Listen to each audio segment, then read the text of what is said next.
This is my home. It's Vardø. My family has been here for 350 years.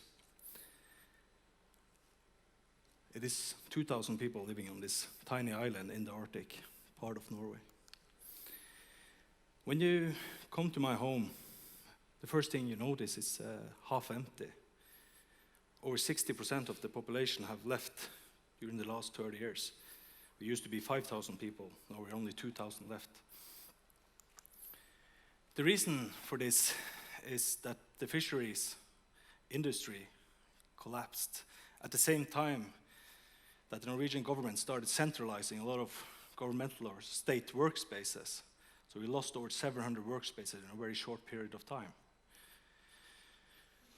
Growing up under these kind of circumstances is kind of dramatic. The things that you are proud of, the things that are your heritage, is suddenly things that you are ashamed of and that you fear for other people to watch and discover. For me, I wanted to get involved and try to change this. So I started out doing projects, trying to help other people. I started out with helping people to restore houses, to restore homes, and get funding to do this. But when I started working with these projects, I discovered that in development projects, very often, people don't get empowered. The systems makes them feel small. Because, for example, within restoring homes, this system is not about empowering people. It is about restoring houses or cultural heritage, which is very strict. So I got super frustrated by working with this. So I think I had to change the way it was actually functioning. So instead of doing formal meetings inside governmental offices where people dress up with silk scarves and bring computer and law books, I moved the conversations into a lavvo, a traditional Sami tent. And I cooked food for people, and I started asking them, how should we do this? You know the answer. And people start sharing stories. They start sharing thoughts about why this system doesn't work. And we managed to change it. We managed to design a new way of working with restoring homes or cultural heritage that actually empowered people. The most important part of restoring a home is actually not that the house gets restored. It is that something inside the person doing it actually gets restored. The process happens on the inside as well, not only with the house. And this has grown into the work that I do today, called Vardø Restored, where we have over 50 restoration projects going, where people are restoring their own homes and their own history in my hometown. Some years ago, Pøbel, a Norwegian artist, came to my hometown.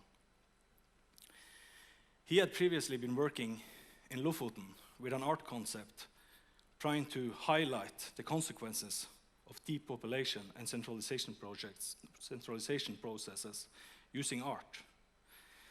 And he wanted to come to our community together with 10 international artists and paint on the walls in our city. At first, I was super skeptical to this because he wanted to paint on the same walls we had been working so hard to try to get restored. And I was afraid the whole art project would actually ruin our work. But when I met him, when he presented his idea, I also realized that it could be extremely important for my community, and we choose to do it anyway. Normally, Pøbel works by himself. He works incognito, and he doesn't work with a lot of people. But when we started to try to work together and talked about this project, we decided to do it opposite way. We choose to work with trying to involve as many people as possible. And the first thing we did was we jumped into my car because we had a very short time, and we just drove around city and we just met the whole community. He introduced himself and his idea to basically everybody in our community, even before we had started. And this created a very, very strong positive attitude towards the whole project before we even have started. As an example, this art piece you see here is called the Common Wall. It became one of the art pieces in the project, where basically the whole community has signed their names with white paint on the wall. I will show some more of the art pieces I was creating in only 4 weeks.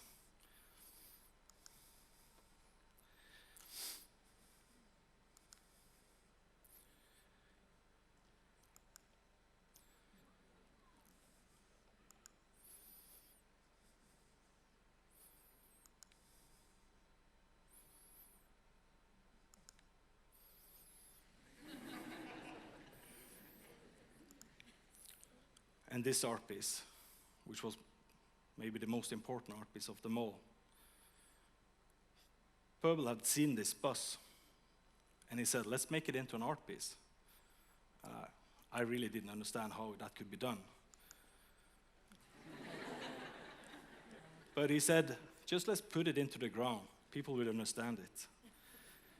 And today, this has become the symbol of the stop of the depopulation of our community. So what are the results of an art project like this? First of all, it empowers people. And Pøbel told me when he came, like, he wanted the project to spark people, to become a little spark that creates a fire in people. He wanted people to remove the art pieces and to restore the buildings. And for me, I thought, well, that is not possible. The only way is to do it the way we were. But actually what happened, which Jørn here is a very good example of, he bought 2 of the buildings, the one with the cod is great, and the one with the whale, and he have restored both buildings today. And this has happened with many of the buildings I got an art piece on. Or like this, Tor Emil, which is the chef in town, specialized on local food, and he tattooed cod is great on his arm, using it as part of his brand as the Varangerkokken. After we did this project, which was very successful, we got invited to Russia, just across the border from where we live, to talk about our project in a place called Teribelka, which lies 2-hour drive out of Murmansk. Teribelka has bigger problems than Vardø has.